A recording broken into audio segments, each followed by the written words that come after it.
In December of 2007, the company that I was managing in Puerto Rico was going out of business. And I had to have a conversation with my wife that no one wants to have. Babe, things are bad. They're not paying our salary. They're not going to pay to relocate us, and we can't stay here. But don't worry, I have a plan. Boom! This is Satori Mateu, and welcome to a brand new episode of Halfass to Badass. What do you do when the odds are against you? When your back is against the wall, when it seems like all your resources are gone, and your family depends on you for their survival? How do you deal with the stress, overwhelm, while still keeping your family together? In today's episode, you will hear me interview an amazing entrepreneur, father and husband, Chris Tidwell, who brought his family to a new country, starting totally from scratch, hardly being able to put food on the table, paying rent, to making over $400 million in sales. Listen to the inspiring story, and let's jump into the interview. But first, here's the intro.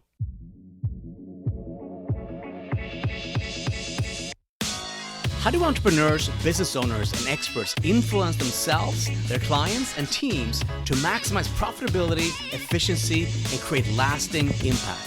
How do they simplify life and business and yet still achieve more? What's the one thing separating the mediocre from the best? This podcast will give you the answers and reveal the secret strengths and the not so easy to admit flaws of your lead. My name is Satori Mateu, and welcome to the Halfass to Badass podcast. How you doing, Chris? Awesome. So excited to be here, Satori, and be on your podcast. Thank you for inviting me. Yeah, it's great. So I know we got a lot of cool topics to talk about, but before I start, I want to ask you a question that I like to ask anybody that I interview, because we are on the Halfass to Badass podcast. In your perspective, what's the difference between a half-ass and a badass? Okay, I kind of knew you were going to ask me this question, Satori, but in my perspective, the difference between half-assed and badass, there's two parts to my opinion. One, someone that goes half-assed is kind of going through the motions, and someone that's a badass is all in, taking all the risks, willing to do everything, do or die. We're going to make this happen, yes or no. But I think on a larger scale, I think mostly for entrepreneurs, the big difference is those that do good things for their business versus those that do those things that are essential. I think there's so many people that do good things in their business and they don't get the results they're looking for, and they're frustrated. And I don't think necessarily that they don't realize that they're half-assing it, but what they don't realize they're doing is they're looking at alternative things to do that are good things for the business, but not the essential things that make the difference and generate the results they're looking for. Good, cool, nice perspective, awesome. So I know you've done a lot of amazing stuff and a lot of interesting things, and so I'd love to know a little bit about you. How about you share with our audience your backstory, because I think it's fascinating. Okay, well, I'm from the United States. I grew up in San Diego, California, but I currently live in El Salvador in Central America, and kind of give you as an example kind of what my story was. In December of 2007, the company that I was managing in Puerto Rico was going out of business. And I had to have a conversation with my wife that no one wants to have. Babe, things are bad. They're not paying our salary. They're not going to pay to relocate us, and we can't stay here. But don't worry, I have a plan. How does it sound if we go to Peru? Peru? Yeah, Peru. Just for 90 days. And within a month, my wife, Daniela, and my two sons, Brock and Sander, both under the age of 3, were on a plane leaving Puerto Rico, going to Lima. When we landed in Lima, I knew it was all or nothing, todo or nada. We just had to make it 90 days. And we hit the ground running. I was working about 100 hours a week. Most days I was gone in the morning before my kids woke up, and I got back after they were asleep. The challenge was, my wife, when we were living in Puerto Rico, my wife, she spoke a little bit of Spanish. She took in Spanish in high school, but she could say hello and goodbye, just the basics. But most people in Puerto Rico speak English. So when we got to Peru, it was like a major shock because it seemed like nobody spoke English. Everybody spoke in Spanish. Right. And because of the nature of the business, trying to figure out how to put the food on the table, literally, with the situation I had with the business, the big question was, honey, you need to take care of the house and the kids, and I need to focus on the business, And so you're in a foreign country, you don't know anybody, you're basically like a fish out of the water. Everybody looks at you kind of strange because we like my wife is like me, blonde hair, blue eyes. My kids are all blonde hair, blue eyes. So like we don't fit in. Everybody stares at you, and trying to get a taxi to go get groceries, and then figure out what you do because like both kids are asleep and they're both like under the age of 3. And you got to figure out how to get the groceries out of the car without the taxi taking off with the groceries. Because if you take the kids out and leave the groceries in the car, the taxis in Lima, they say in Spanish, they say vivos. They'll take off with the groceries. So we figure out how to do that, get them up to like the 13th floor where our apartment was, and make things work. About a month into the project, it's just one of those. My wife, she called me. She was like super frustrated. She said, "Chris, I just need to make some cookies. Can you go to the grocery store?" And she gave me a list of ingredients. And on that list of ingredients was brown sugar. I was like, no problem. I'll go pick up the brown sugar, bring them home so you can make your cookies, kind of feel back at home and everything. And I get to the grocery store, go to the grocery store aisle, and I'm looking for sugar, and I see white sugar. And I'm looking, I can't find the brown sugar. I see a one that's called blonde sugar, azúcar rubia. I'm like, oh, this is kind of strange. I have got blonde hair, but I've never seen blonde sugar before. So I asked the guy in the corner, hey, where's the brown sugar? And he looks at me kind of like I'm this racist, like, what do you mean you're brown sugar? And I called my wife. I said, honey, they don't have any brown sugar. She said, well, did you go to the other supermarket? I said, no, you don't understand. They don't have any brown sugar in the country. So I come home. I give her the sugar. She makes, and she's like, well, I can't make the sugar without brown sugar. I said, well, you don't have an option. If you want, you can use some blonde sugar, but there's no other option here. And kind of to make her calm down, I said, you know what, tonight, instead of you worrying about dinner, I'm going to fix everything. I'm going to bring dinner home for you. So next to my office was a Chinese restaurant. I go to the Chinese restaurant, pick up some orange chicken, some chow mein, and some spring rolls. I even splurged about the spring rolls, and I go home and we sit down and have dinner. Everything was lovely for like the first 15 minutes. About half an hour after dinner, my oldest son starts throwing up. And I pick him up and I run him to the bathroom. We have like this long hallway that goes from like the kitchen to the bathroom, and I'm like holding him and running to the bathroom. And while I'm doing it, he doesn't stop. So like leaves like a trail of vomit from the kitchen to the bathroom. And while I'm in the bathroom, I hear my wife scream, Chris! And my other son, Xander, he started throwing up. Oh, and by the time I get back from the bathroom to the kitchen, not only is my son throwing up, my wife's throwing up. Everybody's like sick. I'm the only, it seems like I have a stomach of steel. Everybody else got sick, but had like basically food poisoning but me. Mm-hmm. And this went on for like 3 days. And my wife said, Chris, I can't do this. He said, do you know where the hospital is? And the truth was, I didn't know where the hospital was. He said, let alone a doctor to take the kids to get them fixed. And here we are in this foreign country, in this environment that I don't know. It's a new world, new concept. And I realized for the first time that there was no plan B. There was no rescue team. It was just literally do or die, us or nothing. And when I went to Peru, I had purchased a round-trip ticket back to Puerto Rico because it was cheaper to buy the round-trip ticket than like a one-way. Right. But I had no reason to go back to Puerto Rico. We weren't Puerto Ricans. We sold everything when we went to Peru. And if you live on an island, you know really quickly that people don't buy used items because they know that when you leave, you're going to have to get rid of everything anyways. So they just wait till you leave, and then you'll know that you have to give it away. So we basically left everything behind, started over with a couple of suitcases in Peru again, and there's no reason to go back. So we're basically stuck there. If I didn't make the money to make things work in Peru, there was no going back. In the next 7 months, we were selling over $1 million a month. And over the next 10 years, I'd sell over $400 million in over 12 countries in the region. Wow. And the interesting thing that most people don't understand, when they ask me, like, Chris, how did you do it? Everything, I said, it's not what I did. It's my wife, that she supported me. And what I found out is that, in the beginning, not only did she survive, within 6 months, she's speaking fluent Spanish. She speaks today as well, if not better Spanish than I do. She gave birth to 2 beautiful boys in Peru, in a foreign country. She's a trooper. She's followed me. We currently live in El Salvador. We were in Peru for 10 years. Oh, wow. I told her we'd be there in Peru for 90 days, ended up being 10 years. You imagine that? And then about 2 years ago, we moved from Peru to El Salvador for a new project that I'm working on. But what I learned is if you go all in for 90 days, do or die and do everything, you can literally change the course of your life. And that's what happened to us. And what I do today, I like to share people, how can you go all in? How can you apply the things that I've seen to make a huge difference? And one of the things that I love is that Latin America, it's a different culture than the United States. Right. I hear people complain all the time about, things are so tough, the economy, this or that. I'm like, you have no idea. I'm talking about people that make maybe $300 a month and teach them how to generate an income, how to make a living, where these supposedly have everything against you. But if you apply 3 basic concepts in your life, it doesn't matter where you live and what country, you have opportunity to change everything if you're willing to put the work in. Right. I think that's the hard part. I tell people all the time in Latin America. I mean, I'm looking for people that I don't care if you're poor or if you have money, but you have to be hungry.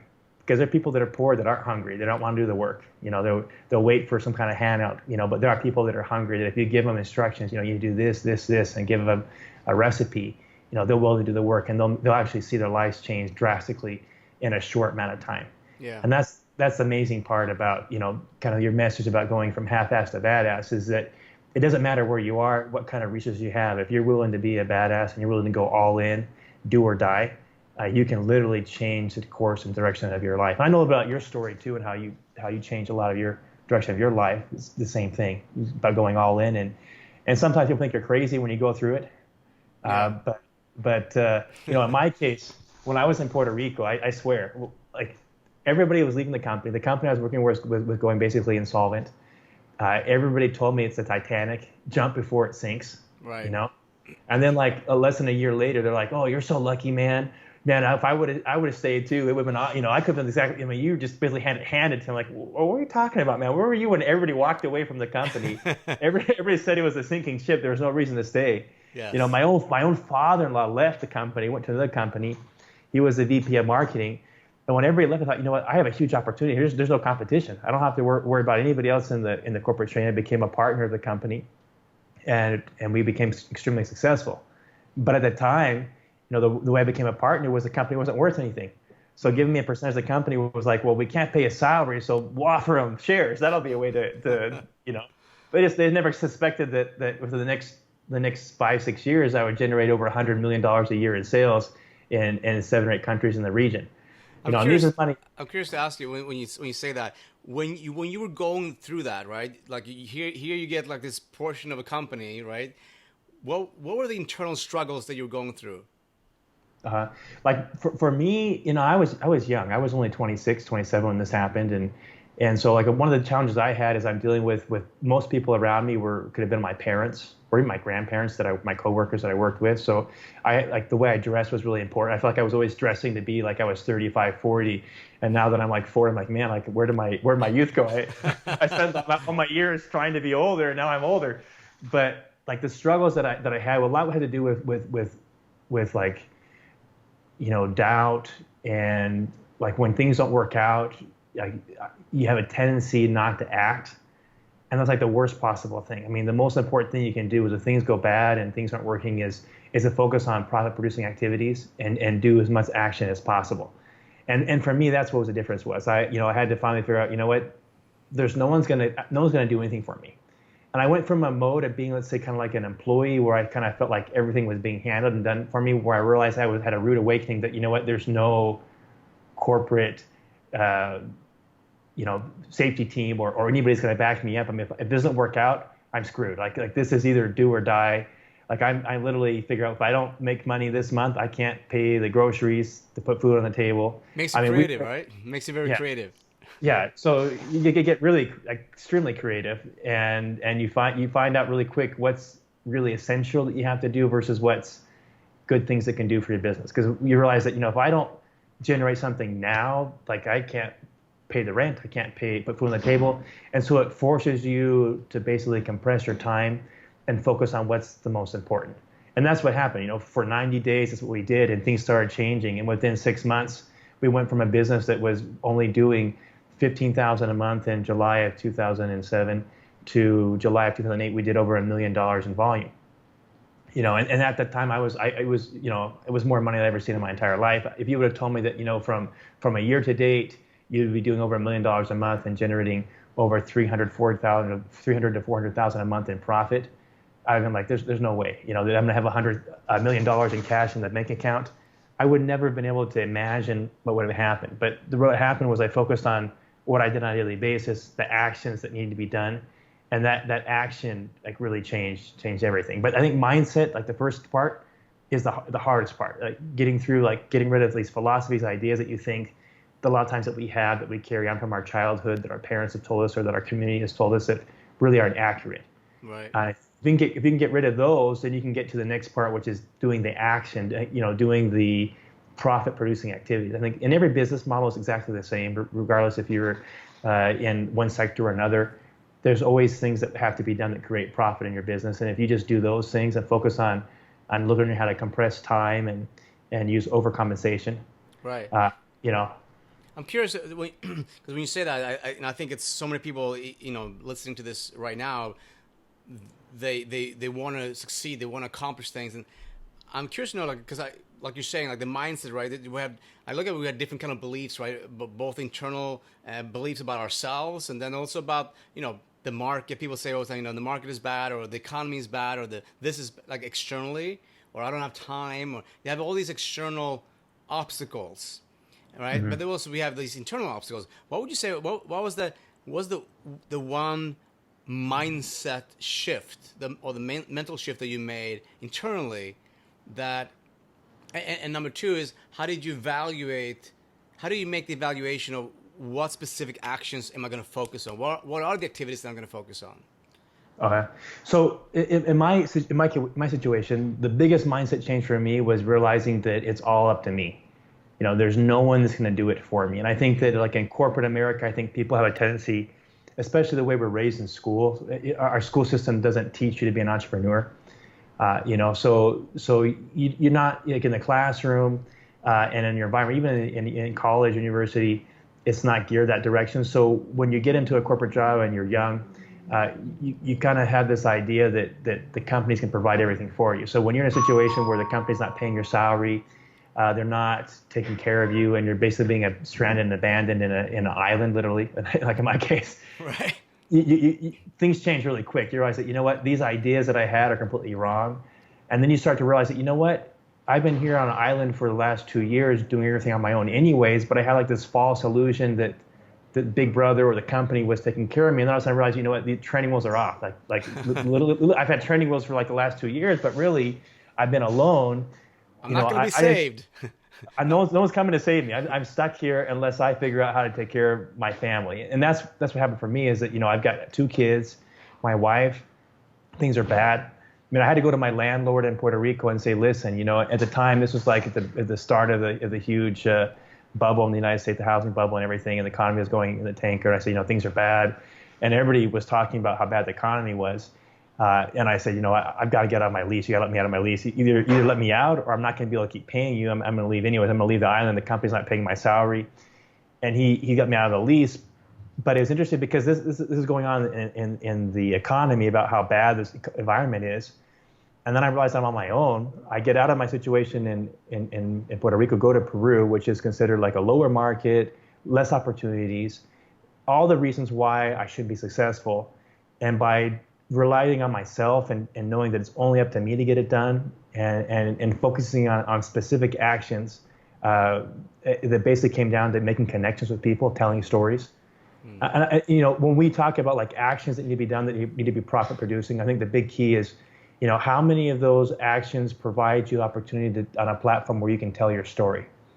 And what happened is when I started telling my story, people started connecting with me and started getting traction and started getting results. And so in an environment which should have been impossible, all of a sudden I'm generating over $1 million in sales a month.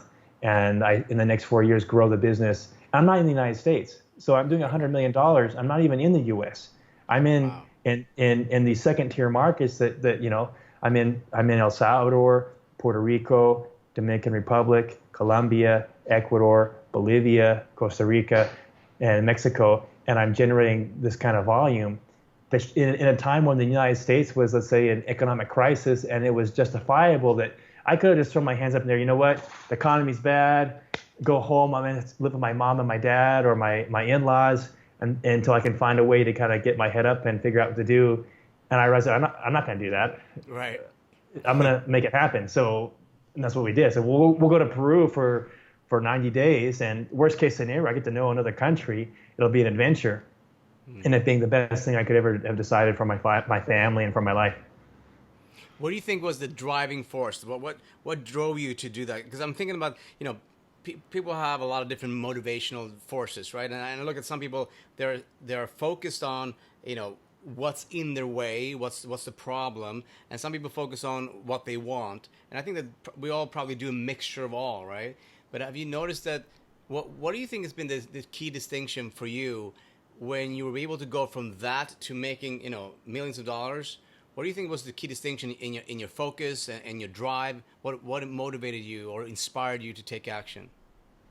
But there's two parts that motivate me. One's positive, one's kind of a negative. Like on the first, a lot of things that motivate me when I look back at in the past when I've been successful are things that like I have to prove to everybody that they're wrong. So like when everything fell out and the company fell apart and we were stuck in Puerto Rico, it's like, well, I have to prove to everybody that they were wrong, and so especially being young, I was at 26, 25 at the time, and I wanted to prove to everybody, I can come in as a newcomer, doesn't have experience, doesn't have the knowledge, and I can think differently outside the box, do things differently, and focus on the people and generate something that no one's ever seen before, and like that to me like really drives me. I remember when I was a teenager and I had like my first girlfriend like break up with me. Like in my mind, like it drove me to go to the gym, to work out, to really start building bodybuilding on a bigger level. Was like this drive that like the one day that she would see me like, oh crap, I screwed up. I shouldn't have broken up with him. It seems really childish now, like 20 plus years later. But there's a certain motivation that comes from like this desire to kind of prove, that you're wrong. I can still do this. You don't really know who I really am. I'm a different person. I'm more complex than what you see on the outside. And that's one part. The other part is I had this big desire to help people. And I had an opportunity when I was 19 to spend 2 years in Latin America. So I had this dream to want to go back. And I had made a lot of friends. And a lot of the friends that I made, they came up in environments where they basically didn't have any opportunities to grow.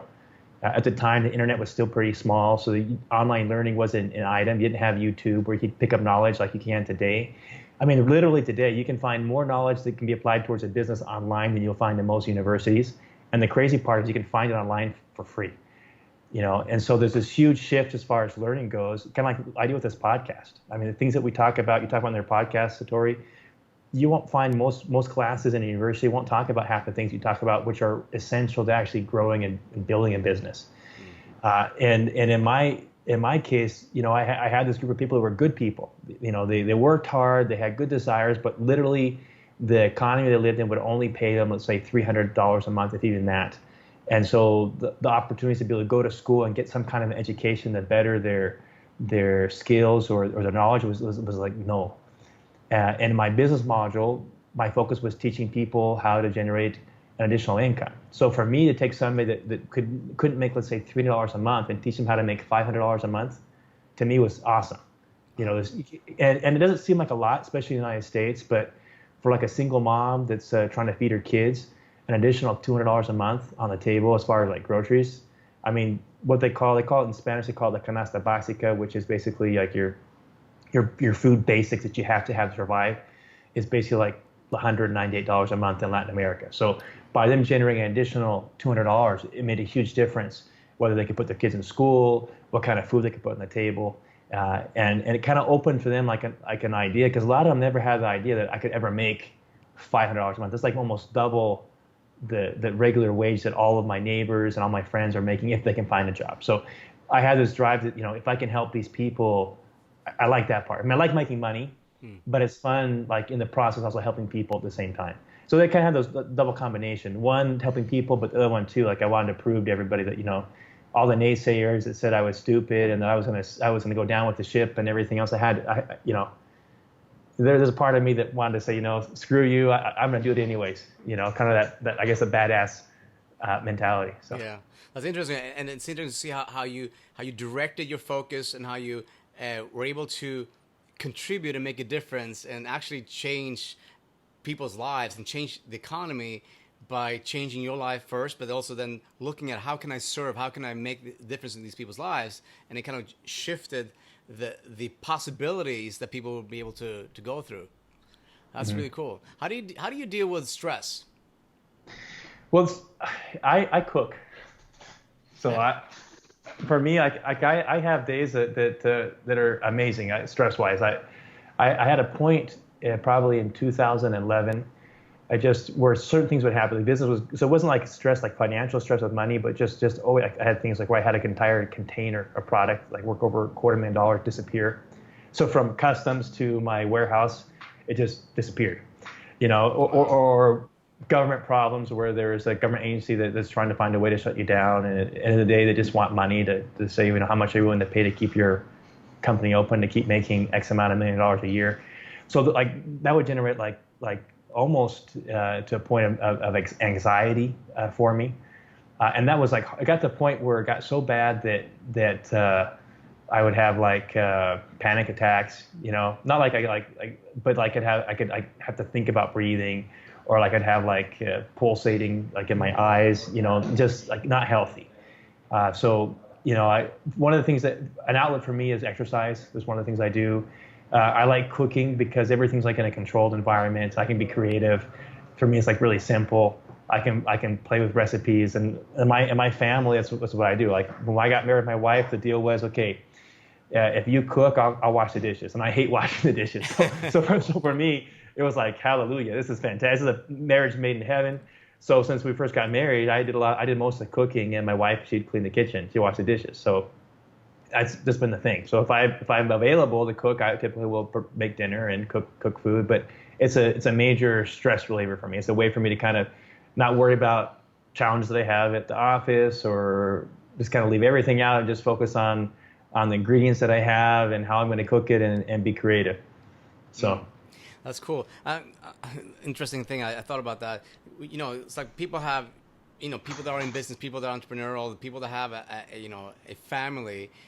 Like I mean, your situation, you went through like this major like transition, major change, right? I'm curious to know, like, when you were, where you were, right, and then you come up and you start making millions of dollars. I think that a lot of people have the idea or the fantasy that when you make millions of dollars, all your stress goes away, all your overwhelm goes away, all your frustration goes away. There's right, and so I'm curious today, right? Like you said, you deal with stress in different ways, and there's different problems, right? Different challenges that you face. I know you're making a big difference in a lot of people's lives. Now I'm looking at when you think about the different things that you have to juggle. Like, how do you prepare your day? How do you prepare, and how do you balance the family with work? Mm-hmm. And that's I think that the work-life balance is like a misnomer. I think it's really difficult. And the best way I can explain it is that I think that in different stages of your life, there'll be different aspects of your life that require more amounts of time.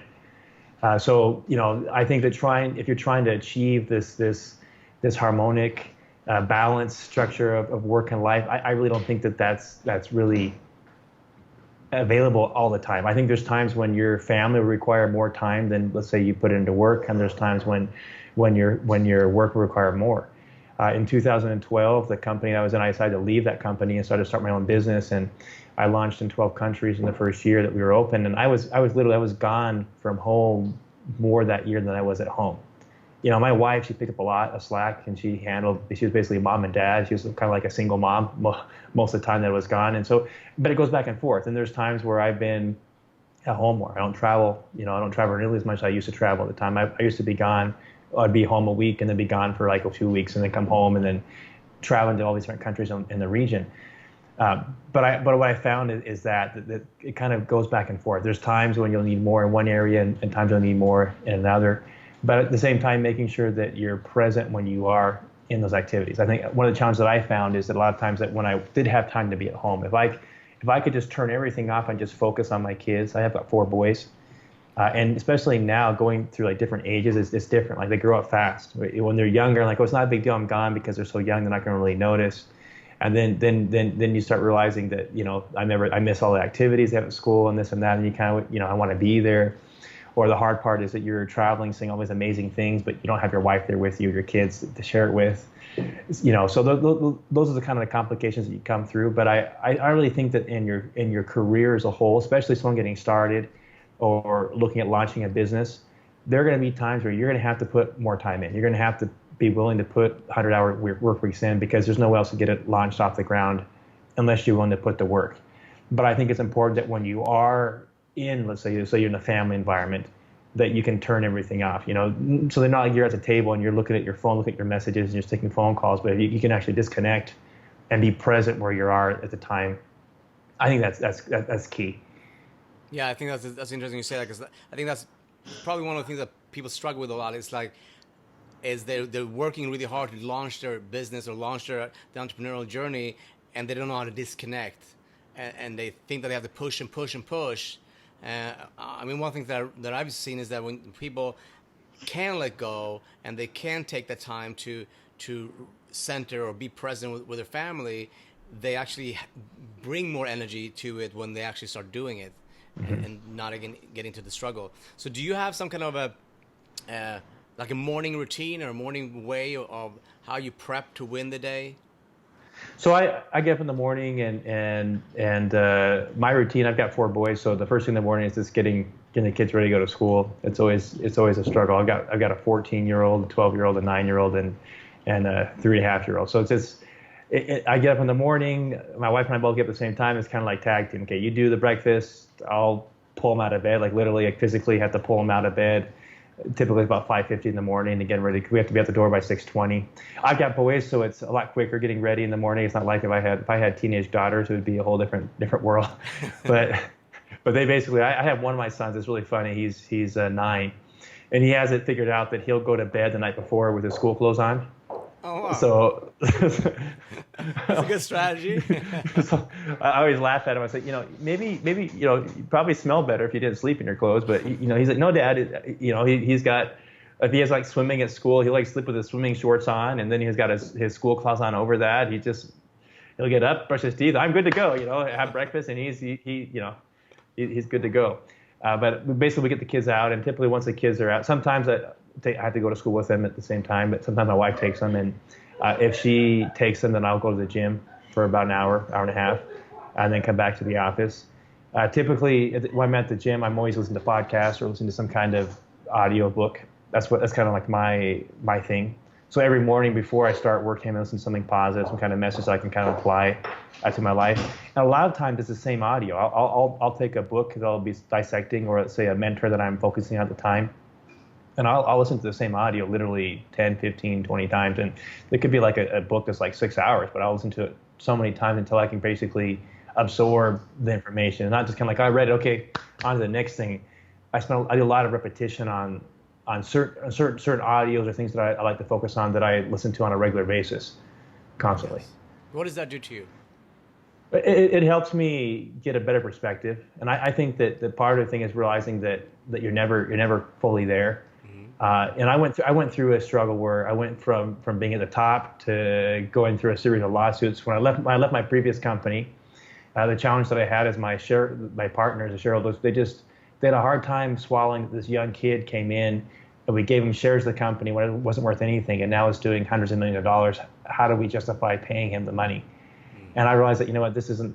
I'm not happy. They wanted to put me in a box, and I wanted to keep growing and going to more countries, and I ended up leaving them and started my own company. But in the process of leaving and starting a new company, the whole idea was, well, we're gonna bury him in lawsuits. So I had like 7 lawsuits in 7 different countries at the same time, and went through a period of time trying to deal with like all that stress, and went from, let's say, being at the top to going back down to the bottom, starting basically from scratch all over again and starting to rebuild. And in that process, I realized that, I thought I was like super smart, knew everything, and then you start realizing, there's a lot that I have to learn. There's a lot, and I think that part of those people that do personal study, that study on not just reading, because there are people that read all the books. They read all the books, they don't really apply what they read, but people that actually study and try to apply and learn and look at how can I take the value, because there's stuff that I read that is great, but there's other stuff that I wear is kind of hokey pokey that I don't really connect with. Right. But I'm like Jim Rohn always said, look for value. So I can find value in any author or any audio podcast that I can, whether good or bad, and I can apply it to my life. And I'm always looking for kind of those nuggets that I can apply to it. And I think that kind of puts me in a perspective that, what, I still have a lot to learn. Even though I've run so many miles and done so much that for some would consider extremely successful, I realize, I'm just a small fish in a small pond. I can still do a lot more than what I'm doing right now. And I think that by taking the time every day to study or to read or to look for value in other things, it helps me kind of get a better perspective that I've still got a long ways to go. So you have that growth mindset that keeps pushing against that comfort zone, so you keep growing and expanding. And I love that you like you said, you take something, you listen to it over and over, because sometimes we try to absorb and consume so much stuff that we don't really basically we in a way half-assing information rather than how do I master this, right? How do I take this information and actually own it so that it becomes part of who I am and I can assimilate it and be able to share with other people in so many different ways. I'm curious, in your business, helping a lot of people that you do, you would consider yourself that you're in the health industry, right? Yeah, I'm in the health industry and the entrepreneur, teaching people how to generate an income. Right. And so, I'd love to know, you have any success or any kind of family that you, because of your products, because of your help, because of that, literally their life kind of switched.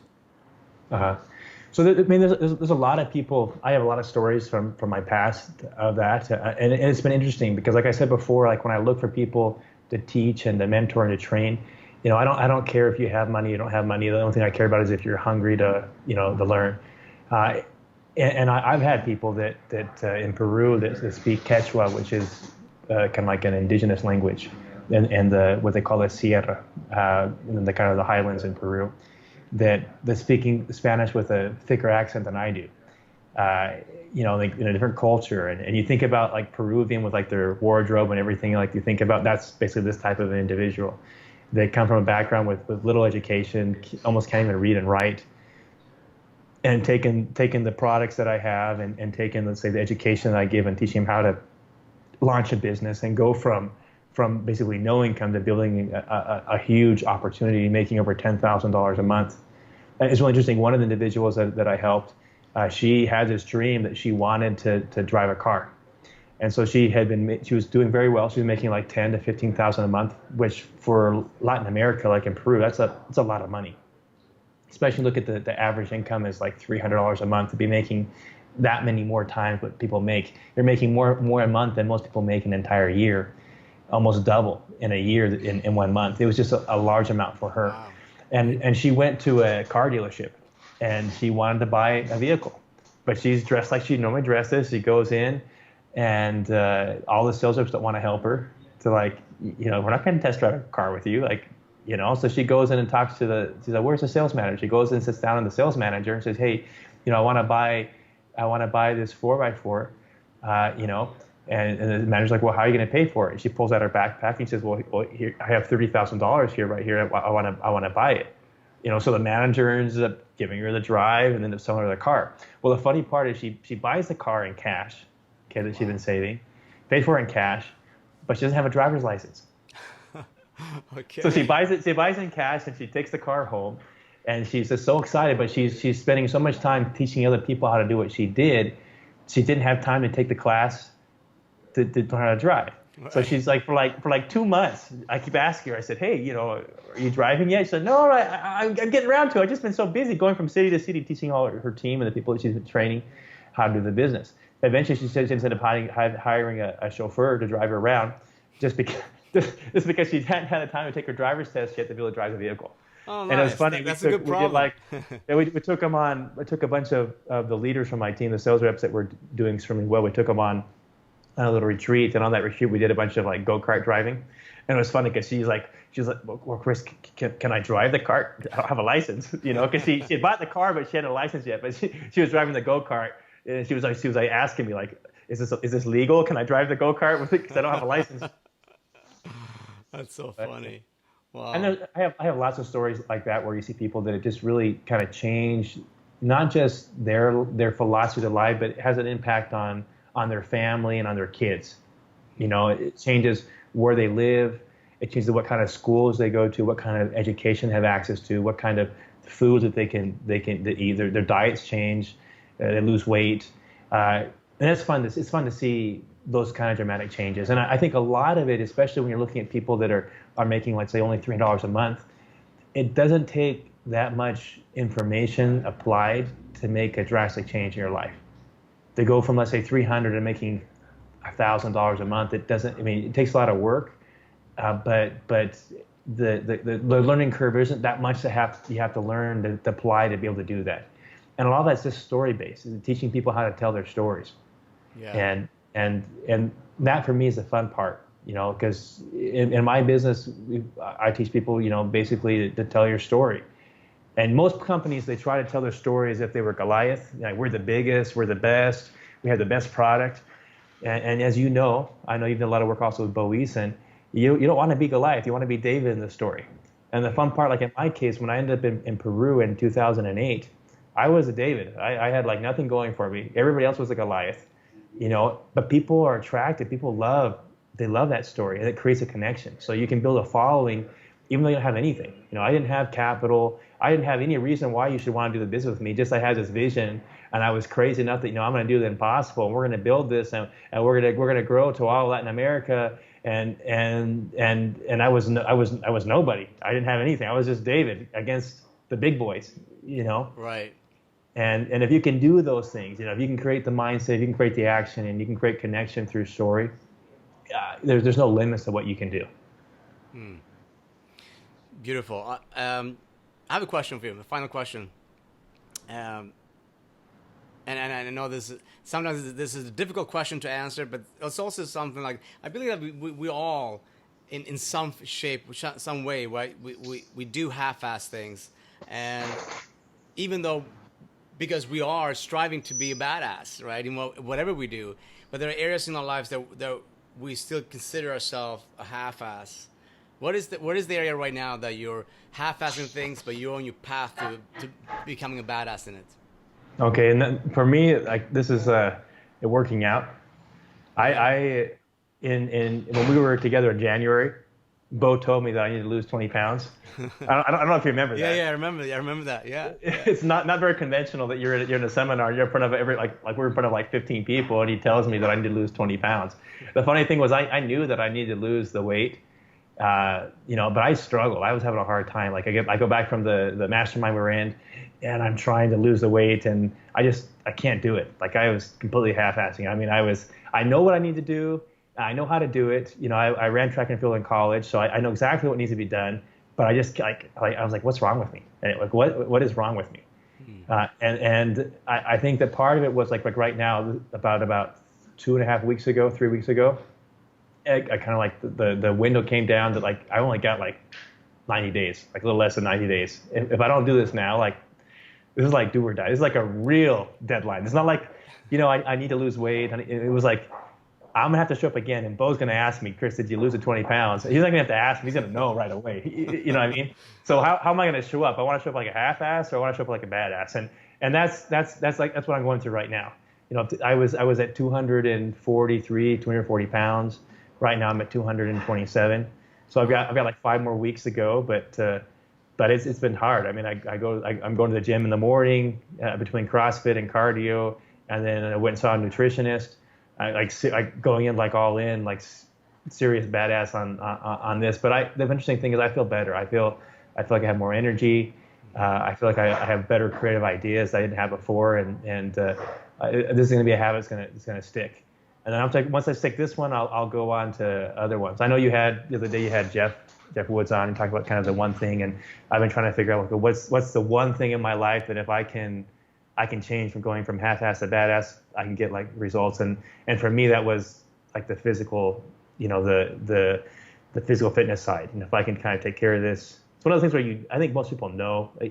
People know what you need to do. It's just going from knowing and getting it done. And for me, it was having like a hard deadline that I couldn't let down my peers, and I didn't want to have like Bo, like, crap, Chris, you're not a champion, you're not willing to go to the next level, I think that for me, and that was kind of one of the things, probably out of everything that I'll get out of the whole mastermind thing that I've done, I think probably one of the biggest thing has been just that part, like going from knowing you do something but converting to actual action and getting it done. Yeah, that's interesting you say that. I think it's I just came back from a big conference with over 1,000 people there, and it's interesting to see, like, we go to these different kind of educational platforms, right? Whether it's a mastermind or a bigger seminar education, and we come back and we're fired up, right? We have all these ideas that we want to do, and then the question becomes like, how do I implement it, or how do I create the kind of thinking for myself where I'm not just going to take the ideas, but which one thing am I going to actually implement and bring to my life, and to realize how it shifts your life. Like, and sometimes, we make it so big. I think that a lot of people that, entrepreneurs that I meet, that they go to an event and they're so bombarded with information, and they get so much overload and they get overwhelmed, and they come home and, like, they know they got to do something, but, like, what is that key action, that key thing that's going to make it all shift, right? And it's something as simple like, how can I just go to bed in a certain time, right? I think a lot of entrepreneurs, they're so, like, stay up, late, but having the habit of being able to go to bed and get the rest. Yeah, right? It's hard to get 7-8 hours of sleep at night. I'm trying to work on that too, and I have a hard time. I get like 5, maybe 6, and I'm like, how am I going to shave off another hour, another 2 hours? But it's important, It's just hard, and I think that a lot of us struggle with, like, what you need to do, and I think that's kind of where the half-ass comes from, where it's not like you're like ignorant, right? You've been to the seminars, you've listened to the podcast, you just got to do it. And in my situation, what I found is that when you put yourself in situations where there's like do or die, there's no turning back. Kind of when I went to Peru, it was like there was no plan B.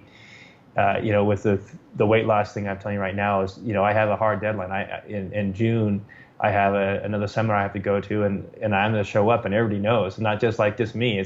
I've got people that know, hey, well, you were supposed to lose 20 pounds since January. How are you going on it?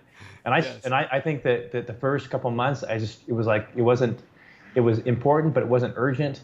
And when I got to a situation where, like, I don't have any time, like if I wait too long, it won't even it's not even like physically possible to lose 20 pounds in like a week. So right. I need to start. Arm or leg. Yeah, I need to start now. And it's not like I'm not just like going to try it. I need to get a dietitian. I need to get a workout plan. I need to start tracking, and I've never like tracked calories. I track everything, and it's a huge difference, But I think that's where you're going from the shift from being a half-ass to a badass. Yeah, you're measuring, you're seeing where you're falling short, but also what you can improve and all that kind of stuff. That's great. So I look forward to seeing you when you come over here and seeing you in the shape of your life. Well, thanks so much for having me on. Satori, it's been fun to be on the podcast and spend some time with you. So, quick question. So if someone wants to get in touch with you and know more about what you do, how can they do that? Best way is to find me on Facebook or Instagram. You get at christidwell.me. You can find me. A lot of stuff I do is in Spanish, but you can connect through me on Facebook and Instagram off of that handle, christidwell.me, and we can get in touch. Beautiful. Thanks for being here with us and sharing your knowledge, your wisdom, your experience, your story. And can't wait to see you. Boom! How do you like that? Hey, if you're thinking, I want some more hands-on training, I wish I had someone who could keep me accountable, keep my mindset straight, and help me grow. And if you want to be part of a community of badasses just like yourself, you can go to halfassed and join the waitlist, because we are in the middle of creating something super cool. And if you're liking this experience, the community we're building will blow your mind for sure. We haven't officially opened the doors yet, but by getting your name on the VIP list, you will be the first to know when we go live. Sound exciting? We are very excited. Actually, the more accurate word would be inspired. I can't wait to share this with you. So it's super easy. Just go to halfassed and get yourself on the VIP list right now. Talk soon.